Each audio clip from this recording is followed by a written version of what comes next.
Hello, ഞാൻ ഇന്ന് വന്നിട്ടുള്ളത് എല്ലാവർക്കും യൂസ്ഫുൾ ആവുന്ന ഒരു 7 കിച്ചൺ ടിപ്സ് ഷെയർ ചെയ്യാൻ വേണ്ടിയിട്ടാണ് കേട്ടോ. അപ്പോൾ ഫസ്റ്റ് ടിപ്പ്, നമ്മൾ ഈ ഒരു കടലയാണ് എടുത്തിട്ടുള്ളത്. അപ്പോൾ സാധാരണ നമ്മൾ കടലയൊക്കെ ഉണ്ടാക്കുമ്പോൾ തലേദിവസം രാത്രി കുതിർത്തി വെക്കലാണ് ചെയ്യൽ. ഇനിയിപ്പോൾ അങ്ങനെ ചെയ്യാൻ മറന്നിട്ടുണ്ടെങ്കിൽ നമ്മൾ ഇതുപോലെ ഒരു ഹോട്ട് പോട്ട് എടുത്തിട്ട് അതിലേക്ക് നല്ല തിളച്ച വെള്ളം ഒഴിച്ചിട്ട് 1 മണിക്കൂർ ഒന്ന് അടച്ചു വെക്കാം. 1 മണിക്കൂറിന് ശേഷം നമുക്ക് ആ ഒരു കടല നല്ല രീതിയിൽ തന്നെ കുതിർന്ന് കിട്ടുന്നതാണ്.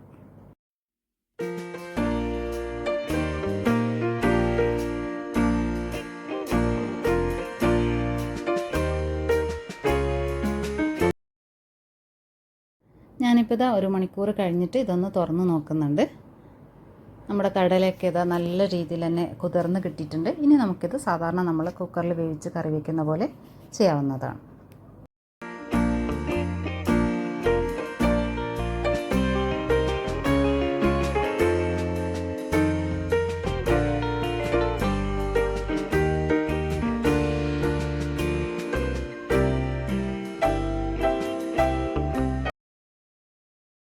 അടുത്തതായിട്ട് ഞാനിവിടെ എടുത്തിട്ടുള്ളത് വെളുത്തുള്ളിയാണ്.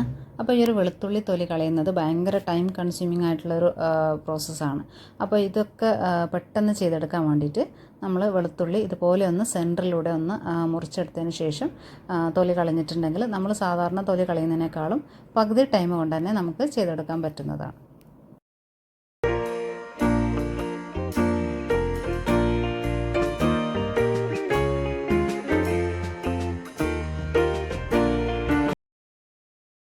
അപ്പോൾ ഇതാ എല്ലാ വെളുത്തുള്ളിയും പെട്ടെന്ന് തന്നെ തൊലി കളഞ്ഞെടുക്കാൻ വേണ്ടിയിട്ട് പറ്റിയിട്ടുണ്ട്. ഇനി നമുക്കിത് സ്റ്റോർ ചെയ്യാൻ വേണ്ടിയിട്ട് ഇതുപോലെയുള്ളൊരു കണ്ടെയ്നറിൽ ഒരു ടിഷ്യൂ വെച്ച് കൊടുത്തതിന് ശേഷം അതിലിട്ട് നമുക്ക് ഫ്രിഡ്ജിൽ സ്റ്റോർ ചെയ്യാവുന്നതാണ്.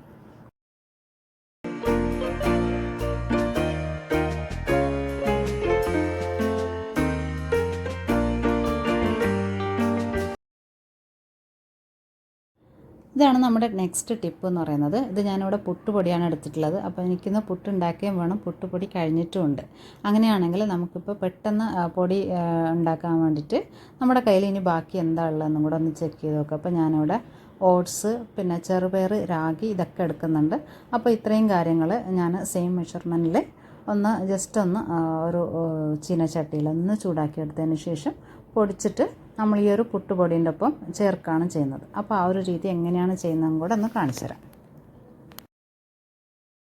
അപ്പോൾ ഇതൊരു നല്ല ടിപ്പാണ്, നമ്മുടെ ഒരു കിച്ചൺ സേവിങ് ഹാക്കാണ്. അതുപോലെ മൾട്ടി ഗ്രെയിൻസ് ആയതുകൊണ്ട് തന്നെ ഹെൽത്തി ഫുഡാണ്. അതുപോലെ തന്നെ നമുക്ക് ബാലൻസ് വന്നിട്ടുള്ള ഗ്രെയിൻസൊക്കെ യൂസ് ചെയ്യാനും കൂടെ പറ്റുന്നുണ്ട്.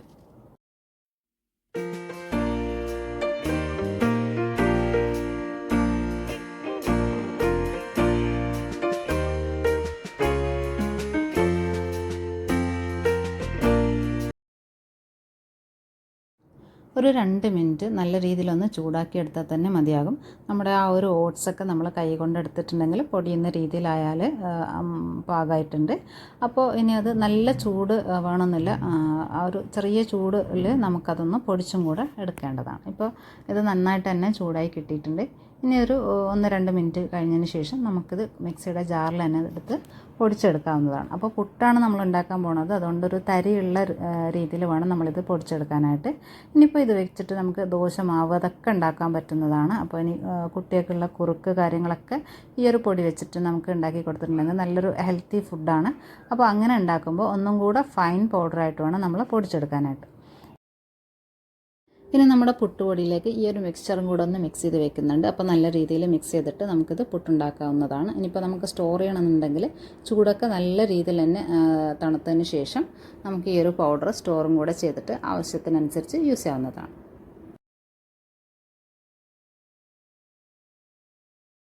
അടുത്തതായിട്ട് നമ്മൾ മീനൊക്കെ വറുത്തെടുക്കുമ്പോൾ ഇതുപോലെയുള്ള മീനൊക്കെ ആണെങ്കിൽ അതിൻ്റെ തൊലിയൊക്കെ അടർന്നു പോകാനും മീനൊക്കെ പൊടിഞ്ഞു പോകാനൊക്കെ ചാൻസ് ഉണ്ട്. അപ്പോൾ അതൊന്നും ഇല്ലാണ്ട് നല്ല രീതിയിലൊന്ന് പൊരിച്ചെടുക്കണമെങ്കിൽ നമ്മളിതുപോലെ നമ്മൾ എണ്ണ ചൂടാതിന് ശേഷം ഇട്ട് കൊടുത്തിട്ട് മീൻ ഇട്ട് കൊടുത്തതിന് ശേഷം നമുക്കൊരു 30 സെക്കൻഡ് കഴിഞ്ഞ ഉടനെ തന്നെ നമ്മൾ മറ്റേ സൈഡും കൂടെ ഒന്ന് തിരിച്ചിട്ട് കൊടുക്കുക. അപ്പോൾ 2 സൈഡും ഇതുപോലെ ഒന്ന് 30 സെക്കൻഡ് വേവിച്ചെടുത്തതിന് ശേഷം പിന്നെ നമ്മുടെ പാകത്തിനനുസരിച്ച് മീൻ വറുത്തെടുത്തിട്ടുണ്ടെങ്കിൽ നല്ല രീതിയിൽ തന്നെ നമുക്ക് തൊലിയൊന്നും അടർന്നു പോകാണ്ട് നീറ്റായിട്ട് തന്നെ പൊരിച്ചെടുക്കാൻ വേണ്ടിയിട്ട് പറ്റുന്നതാണ്.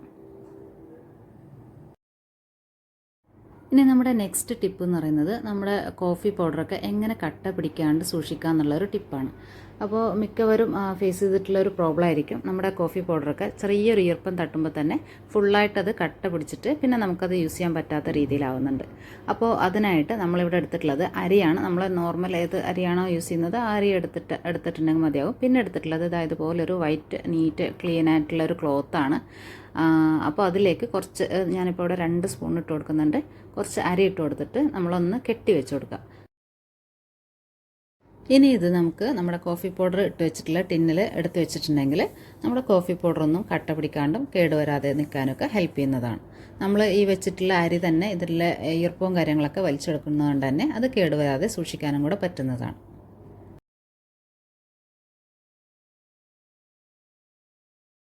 അടുത്തതായിട്ട് നമ്മുടെ വുഡൻ സ്റ്റാപ്ലേഴ്സൊക്കെ പൂപ്പൽ കാര്യങ്ങളൊക്കെ വരാണ്ട് എങ്ങനെ സൂക്ഷിക്കുക എന്നുള്ളൊരു ടിപ്പാണ്.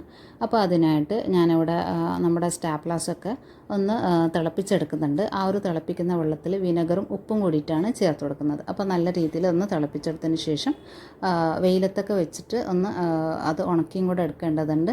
അപ്പോൾ അങ്ങനെ നമുക്ക് വെയിലത്തൊക്കെ വെച്ച് ഉണക്കിയെടുക്കാൻ പറ്റുന്നില്ല എന്നുണ്ടെങ്കിൽ നമ്മൾ കുക്ക് ചെയ്യാൻ നേരത്ത് അത് സ്റ്റൗവിൻ്റെ അടുപ്പിൻ്റെ അടുത്ത് വെച്ച് കൊടുത്തിട്ടുണ്ടെങ്കിലും അത് നല്ല രീതിയിൽ തന്നെ ഡ്രൈ ആയി കിട്ടുന്നതാണ്. അപ്പോൾ ഇതാ നമ്മളിതെല്ലാം നല്ല ക്ലീനാക്കി എടുത്തിട്ടുണ്ട്. ഇനി നമുക്കിതൊന്ന് ഡ്രൈ ആക്കി എടുക്കാൻ വേണ്ടിയിട്ട് സ്റ്റൗവിൽ വെച്ചിട്ടുള്ള പാത്രത്തിൻ്റെ മുകളിൽ ഇതുപോലെ ഒന്ന് വെച്ച് കൊടുക്കുന്നുണ്ട്. സാധാരണ നമ്മൾ കുക്ക് ചെയ്യാനെടുത്ത പാത്രത്തിൻ്റെ വെള്ളവും കാര്യങ്ങളൊക്കെ വലിഞ്ഞതിന് ശേഷമാണല്ലോ കുക്ക് ചെയ്യാൻ തുടങ്ങല്. ആ ഒരു ടൈം മതിയാകും നമ്മുടെ ഈ സ്റ്റാപ്ലേഴ്സൊക്കെ ഒന്ന് ഉണങ്ങി കിട്ടാനായിട്ട്. അപ്പോൾ ഇനി ഇത് നല്ല രീതിയിൽ ഡ്രൈ ആയി കിട്ടിയിട്ടുണ്ട്. ഇപ്പോൾ ആ ഒരു വെള്ളം വലിയുന്ന ടൈമിൽ തന്നെ നമ്മുടെ സ്റ്റാപ്ലേഴ്സ് എല്ലാം നല്ല ഡ്രൈ ആയി കിട്ടിയിട്ടുണ്ട്. ഇനി ഇത് നമുക്ക് കുറച്ച് വെളിച്ചെണ്ണയും കൂടെ ഒന്ന് തടവിയെടുത്തിട്ട് വെച്ചിട്ടുണ്ടെങ്കിൽ പൂപ്പലൊന്നും വരാണ്ട് തന്നെ നമുക്കിത് സൂക്ഷിച്ച് ഉപയോഗിക്കാനും കൂടെ പറ്റുന്നതാണ്. അപ്പോൾ ഇതുപോലെയുള്ള വുഡിൻ്റെ സ്റ്റാപ്ലേഴ്സിലൊക്കെ പൂപ്പലൊക്കെ വരാനുള്ള കാരണം എന്താ വെച്ചാൽ ഈ ഒരു ഇതൊക്കെ നമ്മൾ കഴുകിയെടുത്ത് ഉണക്കിയെടുക്കുമ്പോൾ ഇതിൻ്റെ ഉൾഭാഗമൊന്നും ശരിയായ രീതിയിൽ ഉണങ്ങി കിട്ടാത്തതാണ്. അപ്പോൾ നമ്മളത് പുറം ഭാഗം ഉണങ്ങിയതിന് ശേഷം എടുത്ത് സൂക്ഷിക്കലാണ് ചെയ്യൽ. അപ്പോൾ അങ്ങനെ ആകുമ്പോൾ കുറച്ച് കഴിയുമ്പോൾ അതിൻ്റെ ഉൾഭാഗം ഉണങ്ങാത്തത് കൊണ്ട് തന്നെ പൂപ്പലൊക്കെ വന്ന് തുടങ്ങുന്നതാണ്. അപ്പോൾ ആ ഒരു പ്രോബ്ലം സോൾവ് ചെയ്യാൻ വേണ്ടിയിട്ട് നമുക്കിതുപോലെ സ്റ്റൗവിൻ്റെ അടുത്ത് വെച്ചിട്ട് നല്ല രീതിയിലൊന്ന് ചൂടാക്കി എടുത്തിട്ടുണ്ടെങ്കിൽ മതിയാവും.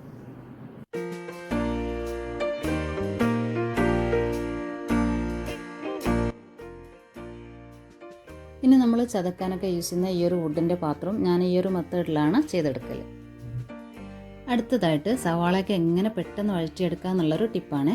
അപ്പോൾ നമ്മൾ കുക്ക് ചെയ്യുമ്പോൾ ഏറ്റവും ടൈം കൺസ്യൂമിംഗ് ആയിട്ടുള്ളൊരു പ്രോസസ്സാണ് നമ്മുടെ ഈ ഒരു സവാള വഴറ്റിയെടുക്കുക എന്നുള്ളത്. അപ്പോൾ അതിനായിട്ട് നമ്മൾ യൂസ് ചെയ്യേണ്ടത് ഇതുപോലെയുള്ള മൺചട്ടികളാണ്. അപ്പോൾ മൺചട്ടിയിലൊക്കെ സവാള വഴറ്റിയെടുത്തിട്ടുണ്ടെങ്കിൽ നമ്മൾ നോർമൽ യൂസ് ചെയ്യുന്ന പാത്രത്തെക്കാളും പകുതി ടൈമിൽ തന്നെ നമുക്കിതൊക്കെ വഴറ്റിയെടുക്കാനായിട്ട് ഹെൽപ്പ് ചെയ്യുന്നതാണ്.